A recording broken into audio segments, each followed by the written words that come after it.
Assalamualaikum warahmatullahi wabarakatuh. Selamat pagi, berjumpa kembali di channel Jimmy ID, channel pembelajaran kimia, belajar kimia lebih nyata. Kali ini kita akan belajar tentang pembahasan soal-soal kimia materi sifat koligatif larutan. Di part pertama ini kita akan membahas 10 soal nomor 1 sampai nomor 10. Jangan lupa like, subscribe, dan tekan tombol tutorial video terbaru dari channel Jimmy ID. Soal nomor 1. Sifat koligatif larutan adalah sifat yang bergantung pada A. jenis larutan, B. jenis zat pelarut, C. jenis zat pelarut, D. jenis zat terlarut, E. konsentrasi larutan. Ya, jawabannya adalah D.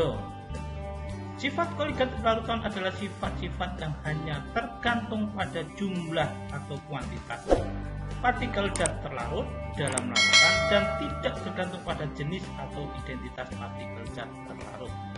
Tidak peduli dalam bentuk atom, ion, ataupun molekul. Sifat koligatif merupakan sifat yang hanya memandang kuantitas, bukan kualitas. Nomor 2. Salah satu yang akan disebabkan oleh keberadaan zat terlarut dalam pelarut adalah A. tekanan uap jenuh lebih tinggi daripada tekanan uap jenuh pelarut, titik beku larutan lebih tinggi daripada titik beku pelarut, tekanan osmosis larutan lebih rendah dari tekanan osmosis pelarut, titik didih larutan lebih tinggi daripada titik didih pelarut, titik didih pelarut lebih tinggi dari pelarut. Kita lihat jawabannya. Bahasanya, jadi yang sebabkan derajat pelarut dalam pelarut adalah titik didih larutan lebih tinggi daripada titik didih larut. Kita lihat pembahasannya. Keberadaan zat terlarut dalam pelarut dapat mengakibatkan terjadinya kenaikan titik didih larutan karena terjadinya penurunan tekanan uap larutan oleh keberadaan zat terlarut tersebut, sehingga dibutuhkan kenaikan temperatur untuk menaikkan tekanan uap larutan sehingga sama dengan tekanan eksternal. Nomor 3. Larutan fruktosa dengan konsentrasi 1,476 molar mempunyai massa jenis 1,2 gram per mililiter. Berapa kemolaran larutan bila ml fruktosa 180? Kita coba hitung. Jadi untuk volumenya kita anggap 1 liter larutan fruktosa. Untuk kemolaran larutan fruktosa nanti bisa dihitung mol fruktosa bagi berat air per 1000. Jika diketahui dalam 1 liter larutan mol fruktosa nanti N fruktosa ini 1,476 mol dibagi 1, sehingga menghitung massa air atau berat air sama dengan berat larutan dikurangi berat fruktosa. Untuk massa larutan sendiri bisa dihitung dari rho kali P sehingga ketemu 1100 gram. Untuk massa fruktosa, mol fruktosa kali ml sehingga ketemu 265,6. Diperoleh berat air sama dengan berat larutan dikurangi berat fruktosa sehingga ketemu 834,4 gram. Jadi kemolaran larutan fruktosa kita masukkan mol gram molnya fruktosa per berat air per 1000 ya ketemu 1,77 mol per kilogram. Nomor 4. Fraksi mol larutan metanol CH3OH dalam air adalah 0,5. Konsentrasi metanol dalam larutan ini dinyatakan dalam persen berat metanol adalah jika ArC12O16H1. Kita lihat pembahasannya untuk persen massa. Ini bisa dihitung dari massa metanol per massa total. Jadi massa per 32 plus 50 kali 100% sehingga ketemu 64%. Nomor 5, jika di dalam suatu larutan yang dibuat dengan melarutkan 4,5 gram glukosa dalam 100 gram air, kemolarannya adalah mR nya 180, untuk molalitasnya adalah massa larut mR per 1000 per massa larutan. 4,5 dimasukkan sini per 180, mR nya ini glukosa kali 1000 per 100 gram sehingga ketemu 0,25 molar zat.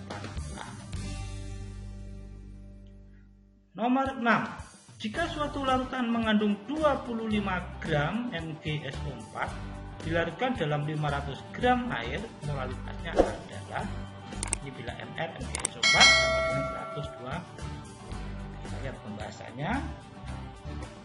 Jadi untuk kita hitung dulu mol 24 gram per gram per mR, 0,2 mol dari molnya dulu. Massa larut 500 gram sehingga kita masukkan dalam rumus 0,2 mol kali 1000 per 500, 0,4 mol. Cukup mudah.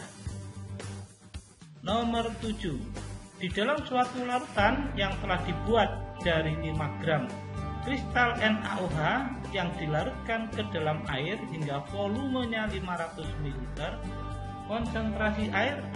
konsentrasinya adalah bila mR NaOH 40. Kita lihat, kita hitung molnya dulu. 5 per 40 mR NaOH ketemu 0,125 mol. Untuk volumenya 0,5 liter, ini adalah volume larutan.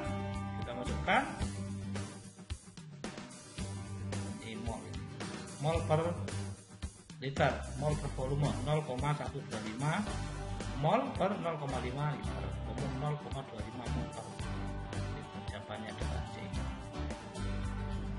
Kita lihat nomor 8. Jika di dalam zat terlarut dan zat pelarut ada 200 gram air dan dilarutkan 30 gram asam cuka, fraksi molnya zat terlarut adalah bila Mg12 hanya 1 punya 16. Kita hitung. MrCH3COH 60, MrH2O 16. Ini tidak perlu kita bahas panjang bagaimana mencari MR-nya bagaimana, adik-adik sudah cukup paham. Selanjutnya kita hitung molnya, mol CH3COH 30 gram kali 1 per 60 per 0,5, ketemu N2 nya. H2O juga ketemu 11 mol. Ini untuk mol H2O atau kita singkat N1. Untuk fraksi mol CH3COH ini adalah mol 2 per mol total, ya ketemu 0,043. Untuk fraksi mol H2O sama mol N1 per mol total, kita hitung ketemu 0,956. Atau fraksi mol H2O ini bisa juga dihitung, selain dihitung secara sendiri-sendiri seperti ini, partial bisa dihitung juga 1 dikurangi fraksi molnya CH3COH. Kenapa? Karena fraksi mol CH3COH kalau ditambah fraksi mol H2O ini jumlahnya akan 1. Nomor 9. Jika di dalam suatu larutan yang dibuat dengan melarutkan 5,5 gram glukosa dalam 200 gram air, kemolarannya adalah ARC12 hanya 1 punya 16. Kita lihat MR nya C6H12 O6, kita hitung ketemu 180.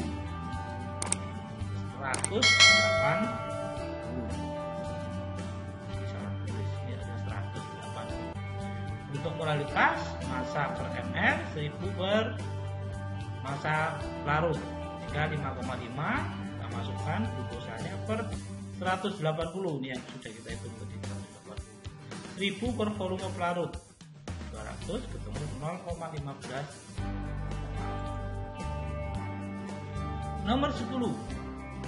Jika di dalam suatu larutan yang dibuat dengan melarutkan 5,5 gram glukosa dalam 200 gram air, kemolarannya adalah, bisa kita hitung, R nambah 12,6, juga salah hitung lagi, ini harusnya 180. Untuk berat 5 per 180, 1000 per 200, ini ketemu 0,5. Oke, ini tadi pembahasan soal-soal sifat koligatif larutan. Ini soal-soal dasar di part 1, nomor 1 sampai nomor 10. Jangan lupa like, subscribe, share, dan tekan tombol lonceng agar tidak video terbaru dari channel Jimmy ID.